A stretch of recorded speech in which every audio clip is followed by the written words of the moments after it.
Sandstone से Makrana marble तक पत्थरों की नगरी जोधपुर बना मार्बल ग्रेनाइट हब युवाओं को मिल रहा व्यापक रोजगार। जोधपुर राजस्थान का दूसरा सबसे बड़ा शहर जोधपुर, जो अपनी ऐतिहासिक धरोहर, भव्य किलों और विश्व प्रसिद्ध जोधपुर सैंडस्टोन के लिए जाना जाता है, अब औद्योगिक क्षेत्र में एक नई पहचान स्थापित कर रहा है।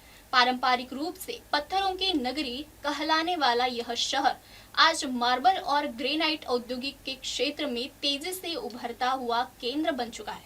पिछले लगभग 5 वर्षों में जोधपुर में मार्बल और ग्रेनाइट का सुव्यवस्थित एवं विशाल बाजार विकसित हुआ था। एशिया की सबसे बड़ी कॉलोनियों में शुमार विवेक विहार क्षेत्र सहित शहर के कई हिस्सों में आधुनिक शोरूम, स्टॉक यार्ड और प्रोसेसिंग यूनिट स्थापित हुई है।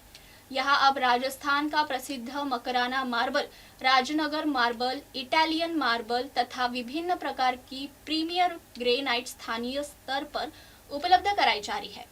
पूर्व में जोधपुर के ग्राहकों, ठेकेदारों और बिल्डरों को उच्च गुणवत्ता की सामग्री के लिए मकराना, किशनगढ़, जालौर या राजगढ़ जैसे शहरों की यात्रा करनी पड़ती थी। इससे समय और लागत दोनों अधिक लगते थे, लेकिन अब वही सामग्री उचित एवं प्रतिस्पर्धी दरों पर जोधपुर में ही उपलब्ध है, जिससे निर्माण कार्यों को गति मिली है और स्थानीय व्यापार को मजबूती प्राप्त हुई है। सबसे महत्वपूर्ण बात तो यह है कि मार्बल और ग्रेनाइट के बड़े यूनिट स्थापित होने से शहर में व्यापक स्तर पर रोजगार सृजित हुआ है। Cutting, polishing, finishing, transport, sales, marketing और इंस्टॉलेशन जैसे क्षेत्रों में सैकड़ों युवाओं को प्रत्यक्ष एवं अप्रत्यक्ष रूप से रोजगार मिला है। इससे स्थानीय अर्थव्यवस्था को नई ऊर्जा मिली है और युवा वर्ग को अपने ही शहर में बेहतर अवसर प्राप्त हो रहे हैं। विशेषज्ञों का मानना है कि यदि यही विकास गति जारी रही तो आने वाले समय में जोधपुर पश्चिम राजस्थान का प्रमुख मार्बल ग्रेनाइट डिस्ट्रीब्यूशन हब बन सकता है। आधुनिक तकनीकी, बढ़ती मांग और संगठित व्यापार व्यवस्था इस उद्योग को निरंतर आगे बढ़ा रही है।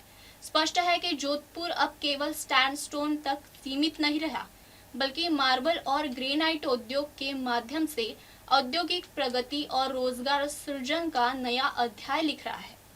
जोधपुर से अंकित पुरोहित की खास रिपोर्ट। खबरों का सिलसिला जारी रहेगा। मिलते हैं एक छोटे से ब्रेक के बाद। देखते रहिए MNS न्यूज। आप देख रहे हैं MNS न्यूज, सच जरूर।